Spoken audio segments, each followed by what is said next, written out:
Alright, this is going to be something a little bit crazy that I just found out. Don't focus your attention on the Ampex 516 speaker system right here, it's just for testing, and the Magnavox surround sound speaker. I want you to focus your attention on this amplifier right here. If we move the light, here, there we go. This thing is a Technics SA-203 AM/FM stereo receiver. It's the SA-203, like I just said. I've had this thing longer than any of my speakers that I have now. I've had this thing for 3 whole years. 3 whole years. That is crazy. Because I got it when I was, I think back in 2012. And I was a bit, I was like, oh yeah. It was awesome because I got this thing with a pair of vintage Technics speakers, which were huge. Sadly, my mom ended up throwing those cabinets away in the garbage when we moved out of the place that we were living in at the time. But yeah, I've had this receiver ever since, and I've used it a ton, and it's spent years of heavy abuse. I remember back when I was into PA stuff, I always used this with the Valcom horn, the V1048C in fact, and I'd always use it on one channel, and I never used it correctly because people say that you should, when you use a receiver on one channel, you got to turn that channel completely off because you're going to cause damage to the amplifier chip or transistor or whatever kind of technology it uses to amplify. This I'm pretty sure uses a Class AB amplifier. I'm not sure. It's a late 70s unit, and late 70s, early 80s, and I just want to show you that this thing. I mean, I'll talk to you more about how much I've abused it. I've hooked up a 3 ohm speaker to this, and it's rated at 4 ohms minimum, and blew it up. That was actually the first speaker I ever blew up. Was a 3 ohm Panasonic woofer that was damaged, and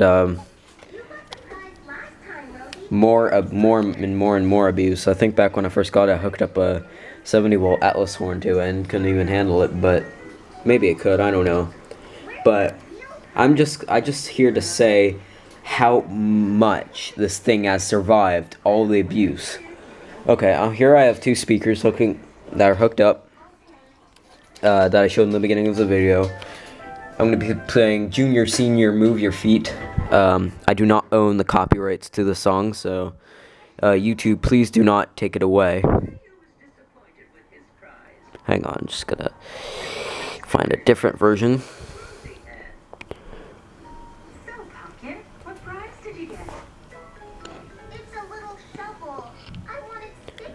Sorry guys, I appreciate you being patient.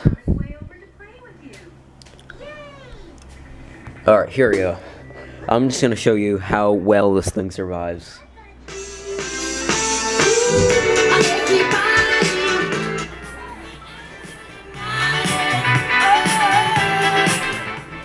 By the way, this one's 16 ohms, this one's 8 ohms.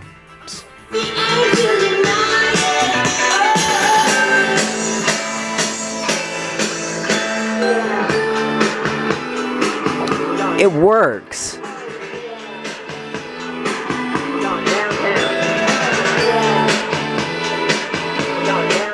It surprisingly still works after like 3 years of abuse.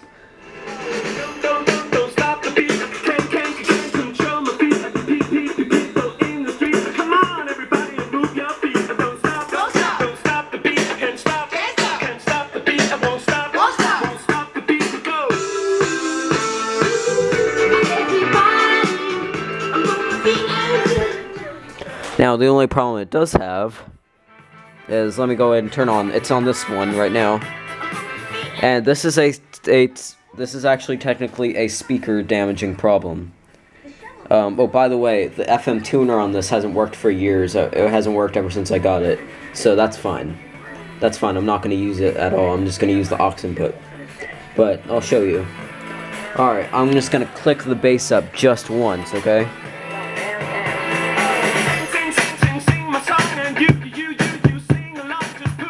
loudness is not even on.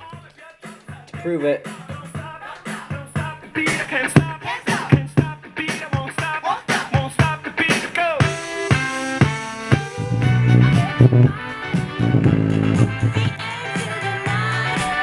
Alright, I only wanted to do that for just a little bit because I didn't want to blow this speaker. Yeah, it's still fine. It doesn't rub. Even though it may look like I was abusing it. That one's 16 ohms, that one's 8 ohms, but...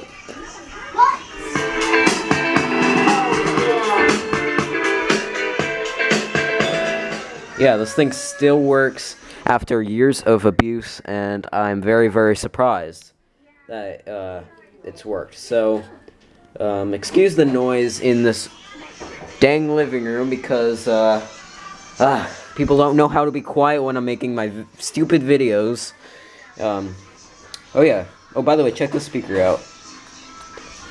This is the RCA woofer from a stock home theater and box cabinet. Probably the one I've shown on my channel before.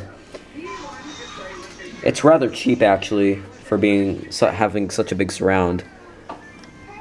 Paper dust cap, paper cone. It's made by Radio Shack.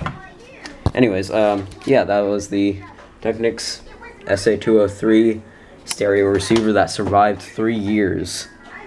Holy crap. Thanks for watching.